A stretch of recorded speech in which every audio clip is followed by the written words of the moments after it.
Телефонду мен уурдап койдум кишиники. Ош шаарында чет элдик студенттердин коопсуздугу талкууланды. Ош мамлекеттик университети Ички иштер министрлигинин кызматкерлери менен кезектеги жыйынын өткөрүп, ушул маселени талкуулашты. Жолугушууда эл аралык медицина факультетинин студенттерине укук бузууларды, мыйзамсыз миграцияны жана кылмыштуулуктун алдын алуу боюнча түшүндүрүү иштери айтылды. Чет өлкөлүк мамлекеттик жарандардын Кыргызстанда жүрүүсү боюнча эрежелери.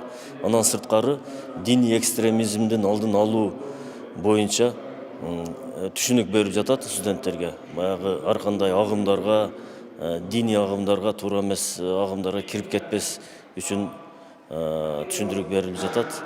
Милиция кызматкерлери студенттерди кылмыш же кырсыгга кабылган учурда дароо тиешелүү номурга чалууга чакырып өтүштү. Чаранын негизги максаты бүгүнкү күндө мына Ош шаарындагы чет өлкөдөн келген студенттерге булардын өзүнүн шаар аймагында жүрүм-туруму, студенттердин коопсуздугу, азыр өзүңүздөргө көрүп атасыздар, акыркы убактарда мындай терс көрүнүштөр болуп кетпесин деп ошолордун алдын алуу иш-чараларды өткөрүп атабыз. Студенттерге калаадагы жүрүү эрежелери да түшүндүрүп, миграциялык мыйзамдарды сактоо эскертилди.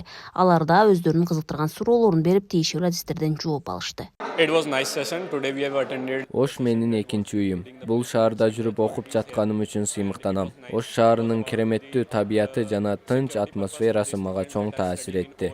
Ош мууда окуп жатканыма абдан сыймыктанам. Бул университет билим алуунун эң мыкты орду жана ал мен үчүн мүмкүнчүлүктөрдү кеңейтүүдө. Ош мамлекеттик университетинде коопсуздук эрежелери боюнча жолугушуулар дээрлик ай сайын уюштурулуп турат. Окуу жайда Индия жана Пакистандан келген 10 миңге жакын студент билим алат. Гүлжан Ажыматова, Алишер Мусажалил уулу, Ош шаары. Бизде иштеген кызматкерлер силерге кыскача маалымат берип өттү.